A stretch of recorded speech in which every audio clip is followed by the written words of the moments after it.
Deputy CM Pawan Kalyan ను కలిసేందుకు అనంతపూర్ నుంచి సమీరా ఖాన్ అనే యువతి 550 కిలోమీటర్లు సైకిల్ పై ప్రయాణించి మంగళగిరికి చేరుకుంది. ఈ సందర్భంలో ఆమె మాట్లాడుతూ తాను గతంలో ఎన్నో దేశాల్లో అడ్వెంచర్స్ చేశానని, ఎవరెస్ట్ శిఖరాన్ని అధిరోహించాలని కోరికగా ఉందని, ఈ విషయంపై డిప్యూటీ సీఎం పవన్ కళ్యాణ్ ను కలిసేందుకు వచ్చానని చెప్పింది.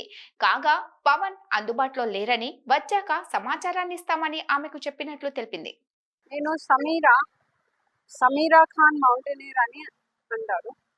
నేను మౌంటైనియర్ అండ్ సైక్లిస్ట్. నేను అనంతపూర్ నుంచి అమరావతి దాకా ఇప్పుడు సైక్లింగ్ చేసుకుంటూ వచ్చాను. ఎందుకు వచ్చానంటే పవన్ కళ్యాణ్ సార్ని నేను ఆల్రెడీ గతంలో కలిశాను when he was doing his election campaign in Anantapur.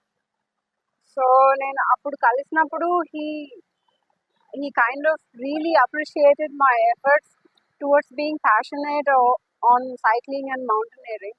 So ఒక చిన్న హోప్తో ఆయన ఇప్పుడు సపోర్ట్ చేస్తారు అనే ఒక చిన్న హోప్తో క్లైంబింగ్కి టు క్లైంబ్ మౌంట్ ఎవరెస్ట్ కానీ టు ఎస్టాబ్లిష్ అకాడమీ కానీ సపోర్ట్ చేస్తారు అనే ఒక చిన్న హోప్తో ఇవాళ సెషన్స్ జరుగుతున్నాయి అనే ఒక రష్లో నేను సండే ఎర్లీ మార్నింగ్ 4 o'clock బయలుదేరాను అనంతపూర్ నుంచి. అండ్ ఆత్మకూరు దాకా ఒక్కటే సైక్లింగ్ చేశాను. 180 kilometers 16 hours ఆఫ్ సైక్లింగ్.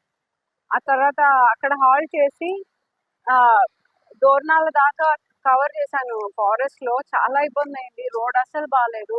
ఆ తర్వాత నర్సరావుపేట నుంచి గుంటూరు ఎర్లీ మార్నింగ్ చేరేశాను. గుంటూరు నుంచి మరి అమరావతి స్ట్రైట్ వెళ్ళింది. నేను సెక్రటరేట్ డైరెక్ట్ అక్కడ అపాయింట్మెంట్ తీసుకోవాలని చెప్పేసి సెక్రటరేట్ వెళ్ళాను. But I couldn't succeed there. So నేను ఇక్కడ వచ్చి వెయిట్ చేస్తున్నా పవన్ కళ్యాణ్ సార్ని ఎప్పుడైనా కలవాలి, ఈసారైనా కలవాలి అని.